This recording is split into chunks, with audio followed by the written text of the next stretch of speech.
My name is Lister Sam. Jessica Heron. Alain Philippot. My name is Pierre Ever Streitwolf. My name is Anar Hasmani. I am an undecided voter. I am undecided.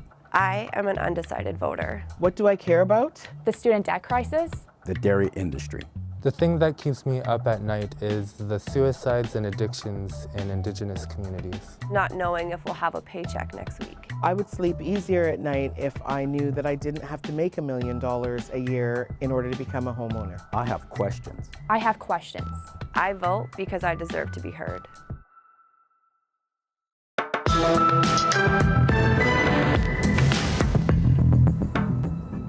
And welcome to the National Studio here in Toronto. Tonight, we are doing something a little bit different. We promised that this election would be about you, your questions, your concerns. So we are giving most of our interview time with the federal leaders over to you, the voters. Welcome to Face with the federal leaders. I'm Rosemary Barton. Our studio tonight, full of undecided voters looking for some answers. And we've invited 5 Canadians from across the country to speak one-on-one with the federal leaders. They will each get 5 minutes, uninterrupted, to ask whatever they like. And after their conversations, I will follow up with a few of my own questions. But really, this time belongs to them, to the voters. So we begin tonight with Liberal Leader Justin Trudeau. Welcome. Thanks for doing this. Thank you. Good to see you. And to be transparent, we just gave you the first name of our lovely undecideds, their hometown general topic, but nothing more.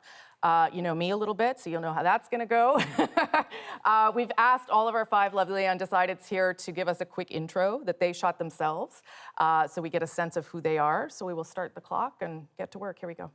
Hi, my name is Lister Sam, and I live in Vancouver, BC, on unceded Coast Salish territory.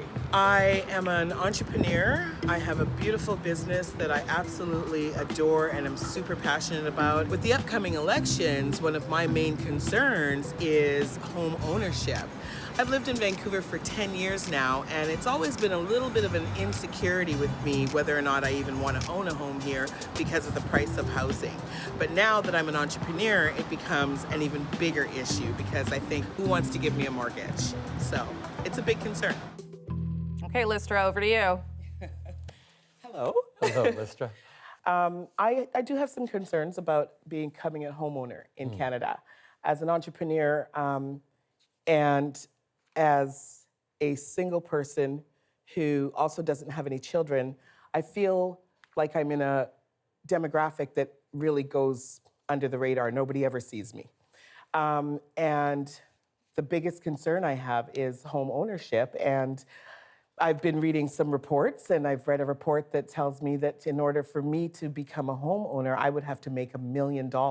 I just want to know, like, who can make $1 million in 1 year? Like, even in many years of having a business, who can make $1 million? How does this work? Now, you live in Vancouver and you don't own your home right now. We heard this challenge from Canadians right across the country. So we introduced something called the First-Time Home Buyers Incentive, which actually gives you up to 10% off on the purchase of your first home, which is basically a no fee, no interest mortgage payment that will reduce your own monthly mortgage payments by hundreds of dollars a month. Now, we brought it in across the country, and we heard very clearly that the GTA, that Greater Vancouver, and even Victoria, the housing prices are just out of reach even on that one. Yeah. So we've actually increased it further.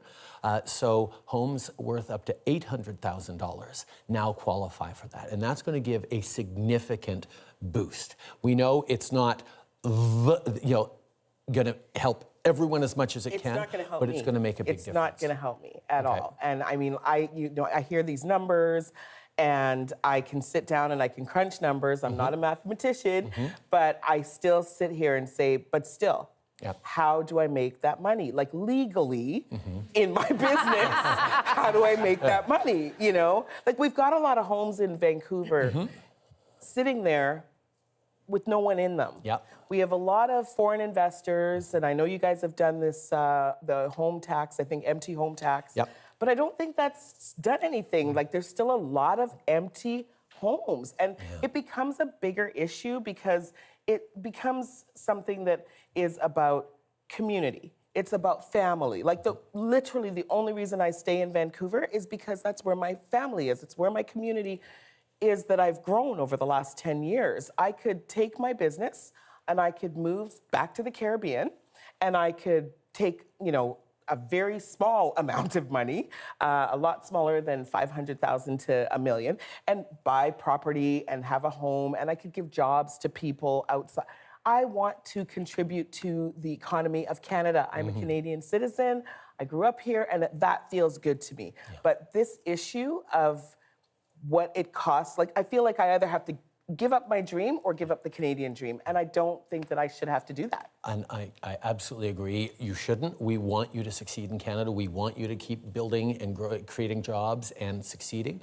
But there is no one magic bullet that's going to save everything. So we're investing in entrepreneurs. We're looking at specific women entrepreneurs, racialized entrepreneurs, the communities that face greater barriers are going to be responded to in an initiative we have that is $50,000 of startup capital for 2,000 different entrepreneurs a year that people can qualify for. And that's for new businesses, right? That's for new businesses. And it's for new entrepreneurs, none of which I fit into, but right. I hear what you're saying, but in the next 10 years, the demographic that I'm sitting in right now is going to grow exponentially, and we're going to be looking at 47% of women aged 25 to 45 that are going to be in that demographic. Yeah. You guys need to answer that. We put a lot of different initiatives forward, and we're going to keep doing that because we need you to succeed. We want you to stay in Vancouver. We want you to be able to grow the community. We have brought in measures to fight international speculation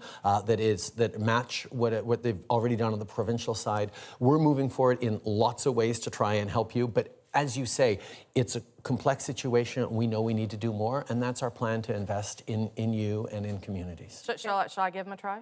Can you please? Yeah, I will. So Lister's made it pretty clear here that she can't benefit, or she doesn't believe she can benefit from the homeowners incentive. I know a lot of single people without kids who don't feel that anybody is actually helping them with anything. Everyone's after middle-class families, and for obvious reasons. So maybe you could address that. What are single people without kids going to get from a Liberal government going forward? That was a question people used to ask me all the time when we brought forward the Canada Child Benefit. Okay, I'm a low-income Canadian with no kids. Where are you helping us? That's why we created the Canada Workers Benefit that actually gives top up to low-income workers. I know that's not your space because you're an entrepreneur, but it is something that is helping significantly. There's all sorts of different programs, but there's such a diversity of Canadians that no one program is going to help everyone. That's why we keep investing in different ways to fill those gaps. And are these federal programs? These are federal programs. Let me ask one more question. Lister is a small business owner, so she has to watch what happens to her books. You made a decision yesterday that this country will stay in deficit under a Liberal mandate, with the gamble that there will be ongoing economic growth. But you know, as well as I do, that there are tensions with various trading partners. Brexit will one day get resolved. The new NAFTA has not been ratified, even though I know you have signed a deal. So how confident are you that nothing will go wrong? That, if Lister was running her small business and decided she'd be in deficit every year, there are external forces that you can't account for. What would you say to Canadians who are worried that we will find ourselves in a place where you can't get us out of? Canada has the best balance sheet in the G7 right now. We have a AAA rating, unanimous AAA rating from the international credit rating agencies for our fiscal plan. There's only Canada and Germany that qualify for that. So we are in a very good fiscal position. And our decision is to make it easier for Listra and people like her to succeed. We're investing in supporting women entrepreneurs. We're investing in supporting home ownership. We're investing in families. We're investing in seniors. We're making a decision to say the best way to make sure Canada succeeds, including through troubled waters, is to invest in ensuring that Canadians get the training, the skills, the capital, the support they need. Yeah, that's a different choice. Is that a gamble, though? Is that a gamble? I don't believe it's a gamble to count on Listra and count on incredible Canadians to continue to do what they were able to do over the past 4 years, which is create over 1 million jobs, most of them full-times, have the lowest unemployment in 40 years, and lift 900,000 people out of poverty because we chose to invest in her and in people like her right across the country, contrary to the 10 years of Stephen Harper that didn't invest in. I love watching Listra's face as Mr. Trudeau answers. Okay, if Listra's turn is over, let's get to our next voter. Watch this. My name is Jessica Heron, and I live in Cold Lake, Alberta. I currently drive a school bus while I study criminal justice in hopes of becoming a future law enforcement officer. And I have 3 amazing children, one of whom will be eligible to vote in the next federal election. I feel it's important to teach her the value of questioning our political leaders, so she deserves to have answers that are given with honesty and integrity. And that is one of the issues that I'm having with not only the current campaign and election, but the previous ones as well. All right, it's my new friend, Jessica. Hi. Good luck. Nice to meet you. Pleasure to see you. So I'm from Cold Lake, Alberta. And not only the last 4 years that you've held office, but for probably the last 5 or 6 years, we've been in turmoil. Our lives have been up in the air. For the last 5 years, my husband has been in the last 5 years, my husband has been searching for a job 5 different times. He just got laid off again last month. I'm sorry. So the question is, like, what do you plan to do to help Albertans? Because at a peak, our numbers were at 150,000 unemployed that had lost their jobs because of the oil crash. And people don't know where their next paycheck is going to come from. We don't know if we're going to be able to put food on the table. We don't even know if we're going to have a table to put food on, essentially. And it's scary. Everything is scary in Alberta right now, and we just don't have any answers to go off of. Yeah. So I just want to ask you what you're going to do to help us. Like, what are you going to do to help me in my situation? Well, I mean, the first thing to recognize is Alberta has been a contributor to Canada's economy for so many decades now. You have been a tremendous benefit to Canada with your hard work, with your innovation. And over the past, as you said, 6, 7 years, it's been really tough for Alberta. What Canadians do is we're there for each other. So we made massive investments. We made changes to EI. We made changes that would help out in Alberta. But we recognize that the one thing you really need most is to be able to get our oil resources to new markets so we're not prisoners of the United States. We recognized that in the 21st century, you can't actually get new pipeline projects built unless you are taking care of the environment and creating partnership with Indigenous peoples. And we've moved forward on those 2 things to give better predictability, get better social acceptability, and to get our resources to new markets in responsible ways.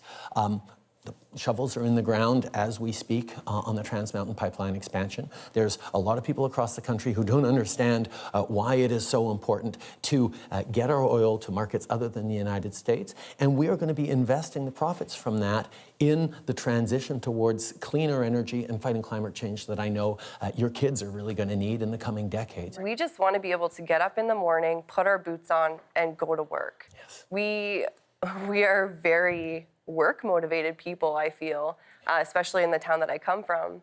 I'm used to my husband leaving at 4:30 in the morning and not coming home until after everybody has gone to bed.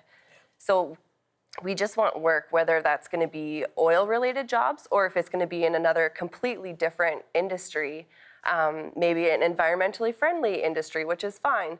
But right now we're just sitting ducks and we have no security and no stability.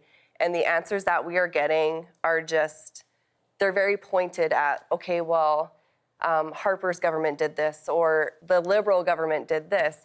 And it's very hard to sort through the information we're getting and just get the basic answer because it's all finger pointing and political back and forth. So I just want to know how you're going to give us some stability and what we can count on, because this is my livelihood that's on the line. Well, the first part is getting that pipeline built, because right now we're increasing the amount of oil by rail, which is both more dangerous and more polluting. Right. We need to build a safe pipeline to a well-secured marine environment, and that is the Trans Mountain Pipeline expansion that we're doing, the doubling of an existing pipeline. But more than that, we need to be investing in the future of the Albertan economy, the future of our country. Big energy companies in Alberta are already making investments investments in green, clean technology.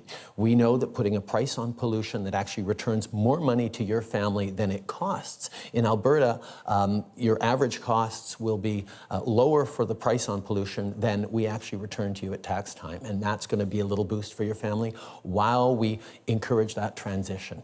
But we hear the struggles that Albertans are facing, the frustration at being in a situation that you are totally not used to because you are used to working so hard and contributing to the country. And we are going to continue to be there to make sure you're building a better future, even as we transition towards cleaner technologies and a better future. Alberta will be an essential part of that. Will we stop buying foreign oil now that we are using these cleaner technologies? Will we stop buying oil from some dirtier oil? Because we essentially, people call it dirty oil. We have some of the cleanest oil in the world. So are we going to start buying and resourcing our own oil instead of selling it to other people and then buying from other countries? The energy mix, most of our energy comes from the United States. Most of our oil comes back and forth from the United States as well. There is some oil coming in the east coast to the Irving oil refinery from places like Saudi Arabia. But we already use, Quebec, for example, mostly uses Western oil. So we're already doing very well on that. We're always open to doing more as well. Okay, I think I gotta wrap it up. But I think when Jessica and I were talking earlier, she, like many Albertans, feels, and correct me if I'm wrong here, feels a little bit stuck between where we are and where we're going. And perhaps feels a little confused by a government that has bought a pipeline and wants to transition towards green technology. Where should Jessica and her husband spend their time? Should they just give up on the oil sector because you're trying to move away from it too? No, we recognize that our world still relies very much on fossil fuels and will for the foreseeable future. But we also recognize that we do have to get to net zero by 50, and that means investing in that transition. And part of what we've promised is a just transition to make sure that as we fight climate change, as we transform our economy, we are putting your family and specifically your kids at the future of where those jobs are going to come from and where your strength is going to come from. You see Jessica's kids working in the oil and gas sector. I mean, Jessica, do you see your kids working? I mean, Okay. do you? Is it fair to say that's a dying industry because it has to be?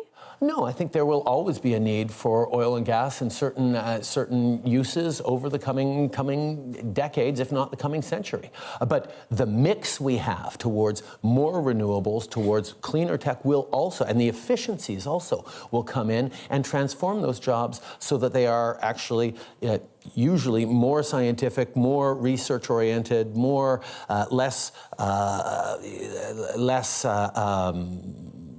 driving trucks and operating heavy machinery, and more innovation, more lab, more higher motor skills. Your kids are going to get great educations. They're going to be able to contribute in much greater ways than generations past were.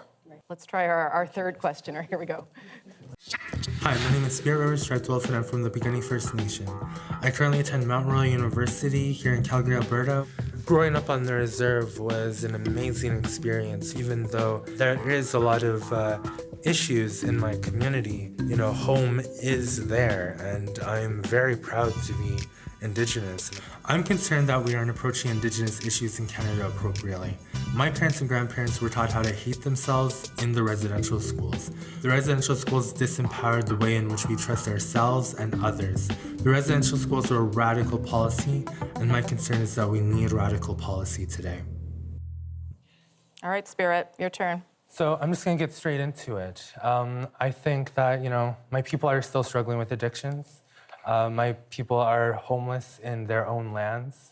There are youth in my community that are going to trains and committing suicide. My people are dying. And I see Canada as kind of the cause for this, in the form of that, we were never like this traditionally. Through the residential schools, we were taught how to hate ourselves, how to, view ourselves as worthless and no good. And as a result of that, we don't trust not only you, but ourselves, our families, our communities. Canada took away our humanity and attempts to solve these with money and promises of reconciliation. And what I truly want is to know how can we unlearn what Canada has taught us, and what can your government do to facilitate that? Listen, thank you. Thank you.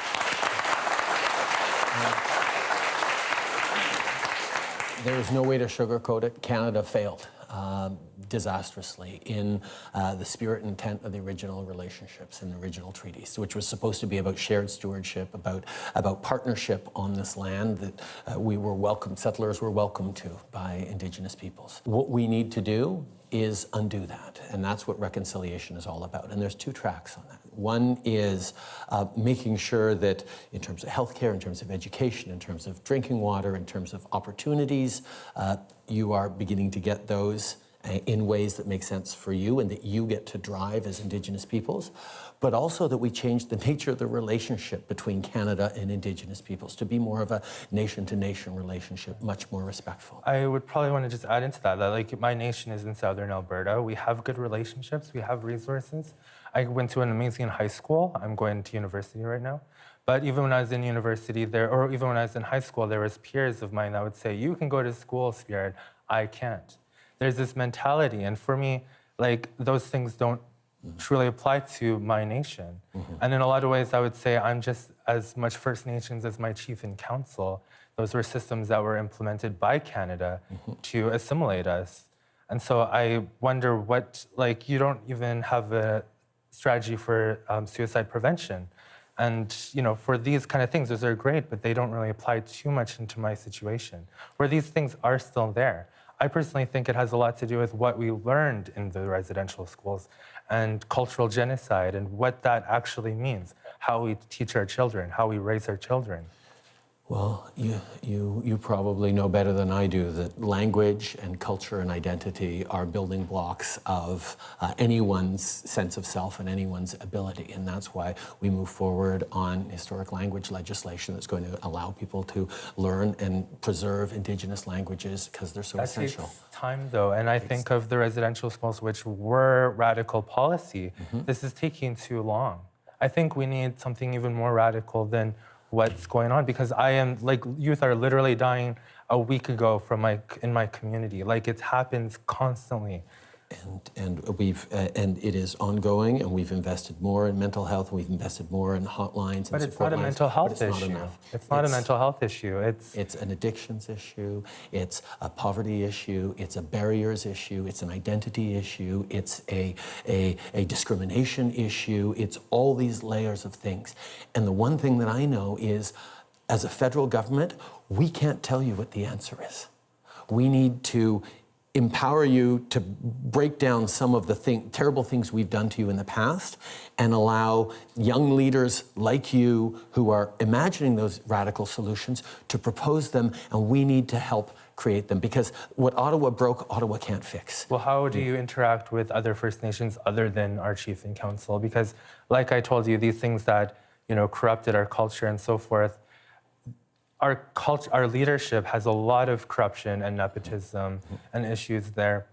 Where is there those opportunities for myself, who is a research assistant, who struggles with trying to find funding and opportunities for people that take what I learn and radical solutions I have seriously? There are many communities that have moved down the path to self-government, to self-governance, and have gotten out from under the Indian Act and have created their own structures, their own leadership. I am excited to be moving beyond the Indian Act, but I can't tell you what that's going to look like. We need to be there with the funding, with the resources, so that you can create the community and the future for that community that you want. And it's a big shift, and it makes me impatient and makes you impatient because we need to do it yesterday, but we also have to do it right, and it can't be, the smart people in Ottawa telling you what that looks like. So I think you need to also put urgency into that as well. And we absolutely have, and we will do more, because I agree, we need to do much, much more. You may not want to answer this, but what does Canada look like without an Indian Act? Is it reconstituted nations who have taken on all their responsibilities? Like in your head, what does that look like? I believe it's part of a process. I mean, there are some nations where the priority has been, that have reconstituted, where their priority is on education. They want to start with making sure that their schools are the right ones, and we've given them the capacity to do that. Others want to start with governance and say, no, we're going to do our own governance.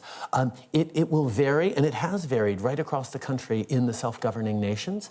And the important thing is that Ottawa be there as a partner for that. And that means things like adopting the UN Declaration on the Rights of Indigenous Peoples. And there's a contrast there with the Conservatives who still think that's something that we shouldn't be doing. I mean, we need to move forward in a way that is going to respect and support Indigenous peoples in the path that you establish, recognizing that the damage we did through residential schools and other policies makes it all the much more difficult, but that's why we have to take all the much more seriously our responsibility of giving you the ability to fix it. How do you feel about that, Spirit, that answer? I know you're doing well, but as you say, some of your friends are not. How do you feel about what Mr. Trudeau's saying? I don't think we're looking at it in the appropriate perspective. I think that, I've heard these things before, 4 years ago, actually.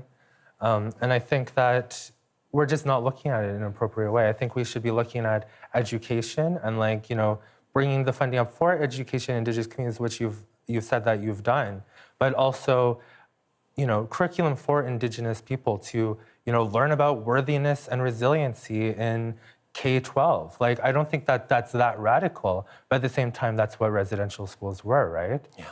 Well, investing in languages, closing the gap. We have now reached parity in K-12 education in Indigenous communities versus in provincial systems. That's something we did over the past 4 years. There's still a lot of dropout. There's still a lot of dropouts. There's still real challenges because of the intergenerational trauma that goes on because of residential schools, because of all the barriers that continue to exist. But I'm the first one to say there's way more to do. But I'm also saying that I'm going to be there to do it. Mr. Trudeau, Spirit, thank you very much. Let's move on. Thank you. Thank you, Spirit. Hi, my name is Alain Philippot. I live in St. Claude, Manitoba. I'm 55 years old, and I've just celebrated 25 years of marriage with my wife, Michelle. Dairy farming has its own challenges, but government policy and politics can have a huge impact on our industry. Dairy farming is my passion, and I can hardly wait to start working on our next project together with my son. And I hope that we're able to move our farm forward and to advance it to a point where we can be as proud of the next generation as we were of the past. All right, my fellow Manitoban, off you go. C'est un honneur, Monsieur Trudeau. Thank you for having me. Merci, Alain. It's an honor to meet you. Our family has been farming in Manitoba since 1912. And I'm so proud to be a dairy farmer, and I've enjoyed this career so much. But in recent trade deals, the last one done by your government, we've given up market access to foreign countries. Now, my son is the fourth generation dairy farmer, and he's wanting to reinvest in the farm, and he needs stability.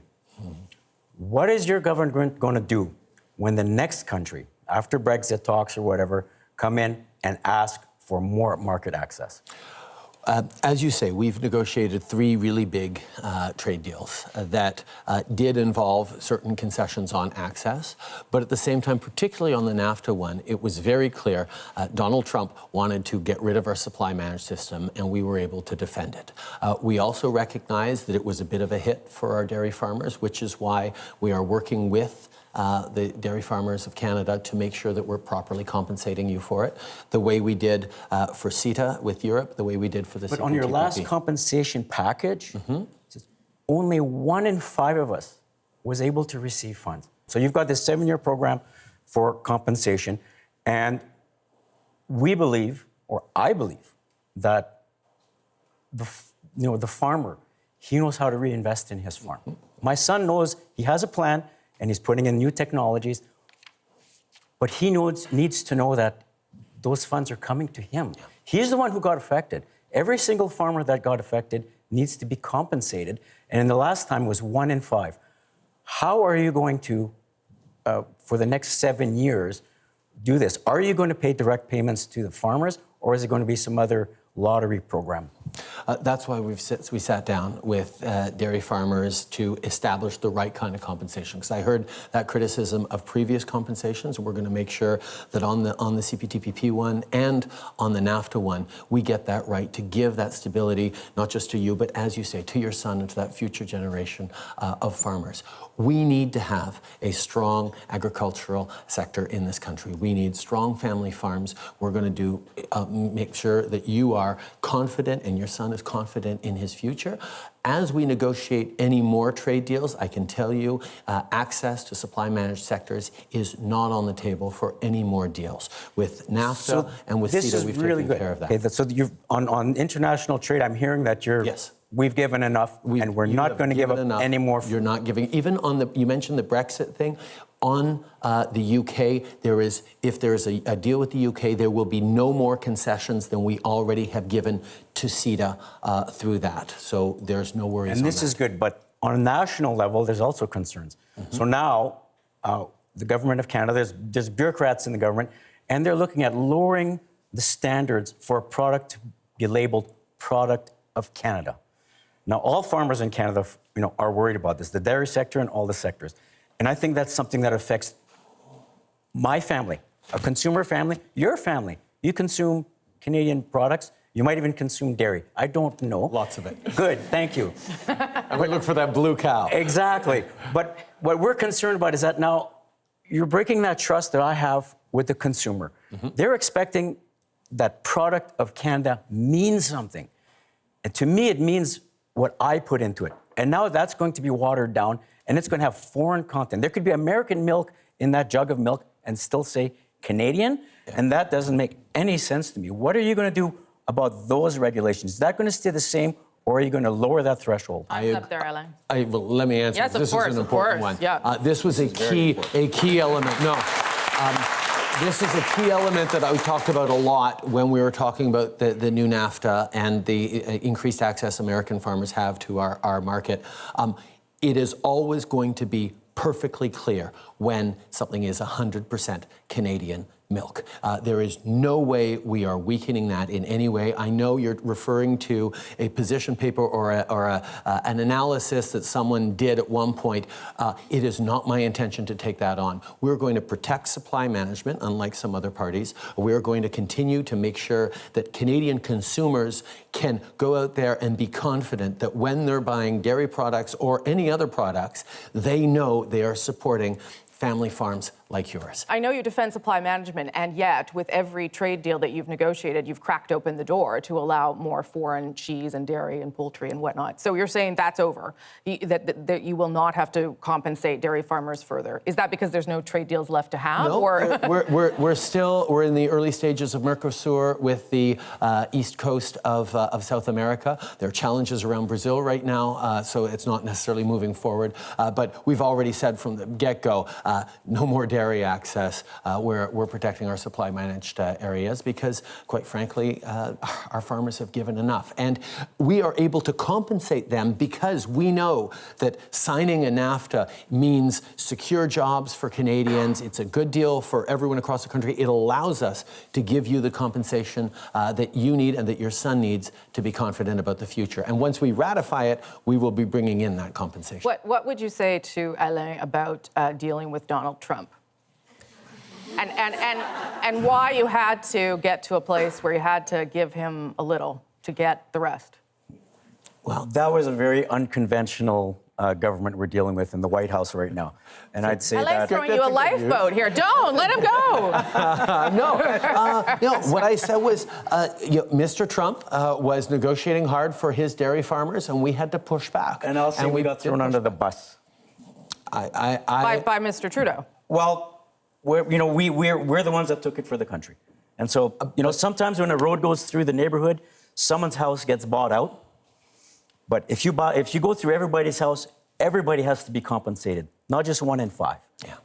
But at the same time, Donald Trump wanted to get rid of supply management altogether, and we managed to keep supply management. And yes, there was a little more job, Mr. Trudeau. well, no, that's not every politician thinks we need to keep supply management. No, but you said you Liberals want are the ones to, who and- brought it in, yeah. and I did. I'm holding him to account. And we are making sure that we are going to be able to compensate Alain and his family to the full extent once the new NAFTA is ratified. And all the farms, Yes. Yes. not we are just gonna- 1 in 5. All right, it's time for our final voter. Here we go. Hi everybody, my name is Nara Asmani. I'm from Toronto, Ontario. My background lies in social entrepreneurship, international business, capital markets, as well as consulting. One of my biggest concerns is how my generation is known for advocating for climate change. Although I do think this is an important issue, but I think it's shadowing other issues that we really want to bring more attention to, like the job market and how competitive for us it is to get a job now. And right now, I'm undecided because I'm not too sure which party has my generation's best interests at heart. Thank you so much. Okay, Nara, Okay. off you go. Yes, really glad to be here. So before I actually get into those issues, I'd like to kind of give background on myself. So I was raised in Toronto. My parents are both immigrants. My mom's from Pakistan, my dad's from India, so pretty Southeast Asian. What's great about Canada is that diversity exists. Like, we all know that. I think what makes us different is the acceptance portion of it. We are a pluralistic society. We make sure, like, you've been at the airports to like welcome refugees, right? You've been to different places of worship, and I know you're an accepting person. But when pictures come out with like brownface and stuff like that, right? It kind of creates like a question, like, oh wow, is that my prime minister that's representing Canada out there? Something we really champion is pluralism. So seeing those pictures out there, first thing is, obviously I'm shocked, like, wow, okay. The second thing is, it's really upsetting to see that, something that we're really great at, and our leader is not doing that anymore, right? So my question to you is, what are some personal actions that you'll be taking to make sure that we're still able to maintain this reputation, as well as on an international perspective, right? What steps do you think Canada should be taking to make sure we're still maintaining this reputation? We have been a government that has defended... We've been a government that has defended diversity, but the terrible choices I made many years ago have put not just a pall over that, but have directly hurt a lot of people who face discrimination every day, who thought of me as an ally, thought of me as a friend, as someone who was fighting for diversity. And I am, and I very much am in my life today, but I didn't understand how much pain I could cause. I totally understand that, yeah. And I know that I am going to have to continue to fight even more than ever before for inclusion. Diversity is a fact, yes. Inclusion is a choice. Exactly. And how we do that, how we make sure that we are going at things like systemic discrimination and unconscious bias, and me carrying the shame of having done that personally in a blind way and hurting people who trusted and supported me and believe in Canada as this beacon, is something that I'm going to have to work extra hard at over the coming years to demonstrate Totally actions. understand that. And I think that that's great to hear, right? But what actions do you see yourself taking and Canada taking within the next couple of years? We've doubled our funding for our anti-racism strategy, which will include systemic discrimination and unconscious bias training for government officials, for organizations. There are so many blind spots that I have, that other people have, that we need to get into, whether it's gender-based analysis, whether it's intersectionalities. We have to understand a lot more about the very real intolerance and discrimination that many people face. That's really great to hear. Since there is not too much time, I'd like to move on to another topic that's been, I think, something that a lot of students have been thinking about. That would be the debt crisis, of course. I know you've made changes within your platform, whether that's like increasing grants or giving us more time to like pay it off. I would say one of the biggest issues why a lot of students just can't pay off debt is because we don't have jobs, right? At the end of the day, like right now, I'm putting in $40,000, one of the cheapest tuitions in the country, yet I'm still struggling to actually still pay that off. Like last week, I went to 4 interviews myself, and I would say I have like somewhat okay experiences, and I'm having a really tough finding a job. So I get that you're making all these changes within like student loans. What are you exactly doing for me and other students to actually find a job within this competitive market, right? We need you to get all the post-secondary education that you possibly can in order to have the most successful life you possibly can for yourself, for the family you're going to start, but also for us as a society. We need the very best from you. That's why investing in post-secondary education is a perfect example of an investment for the future. So we're increasing Canada student grants. We went from $2,000 a year maximum in 2015. Now, if we get re-elected, it'll be up to $4,200 a year, which is a significant dent for many people. On top of that, you don't have to start paying back your student loan until you're 2 years after graduating. You don't have to start paying back your student loan until you're making $35,000 a year. And if you start a family for the first 5 years of your kid's life, you don't have to pay your student loans because we want you focusing on them. Those are all things designed to make it easier for you. At the same time, making sure you're getting into that job market and can get that job worth more than $35,000 is a really big issue. That's where the fact that Canada's created over 1 million new jobs, most of them full-time, over the past 4 years is a really good thing. The investments we're making in science, in research, in training, in innovation, in AI, in new technologies, in a green economy. The trade deals we've signed around the world are creating massive opportunities for small businesses as well as big businesses. And we're investing to make sure that businesses, particularly small businesses who hire the vast majority of Canadians, are able to benefit from those trade deals. So there's not one magic bullet. There's a whole bunch of things that we need to do to make sure that you and Nara are able to build the success that we know you need to have. Sure. It goes by quick. Yeah, that is. Thank you, Nara. Thank you so much. I'm going to follow up a little bit, though, if that's okay with you. I'll start on the brown face, black face stuff that I know you've talked about, incidents a lot. Why do you think you had those blind spots? We're about the same age. I don't have them. I have other blind spots, but I didn't have those at 29. I think I've always been someone who was very exuberant in my approach, and I think that remains something that people can tell of me. I genuinely thought that intent mattered. I thought that because I wasn't a racist, I could do this and it wouldn't be a bad thing. And I did not understand back then, and I'm fully upfront about it, that it actually really hurt people. So what Nara wanted to know was, you talked about the actions your government will take, but is there something that you specifically are going to do? I myself have had a couple conversations since this came to light that changed my perspective. What are you personally doing? Well, I'm obviously continuing to have great and difficult sometimes conversations with community leaders, with people of different backgrounds who have shared with me some very, very real stories. One of the individuals on my youth council shared with me a story of a younger sibling who faced systemic discrimination in our medical system that meant that they didn't get the treatment that would have made a long-term difference in their life just because of bias and barriers that were totally unconscious. Learning more about this issue and reflecting on how to advance this in a meaningful way, to not just be not racist as a society, but to be anti-racist as a society, I think is something that a Prime Minister can lead on, and that I will. I'm going to do a hard turn just to climate change, just to get a couple of your questions in. Why are you not promising to reduce emissions as quickly as the NDP and the Greens? We are promising to get to net zero by 2050, and we're promising to go beyond our 2030 targets that we are going to meet, and we're going to surpass them. And the entire world, or the signatories to the Paris Agreement, will commit to those stronger targets next year, and you can know that we will do that. I agree with the NDP and the Greens that we need to do more. We have a tangible plan to actually do it, and the contrast, as you'll talk about tomorrow night, with the Conservative Party that doesn't think we have to act on climate change, and that's the choice Canadians are facing. Yesterday, you expressed a little bit of frustration around climate change. You said, I think you talked about a stark choice. I wonder what you can do to depoliticize the issue, because you are using it as a wedge as much as anybody everybody else? Well, I think it is the defining issue of our time.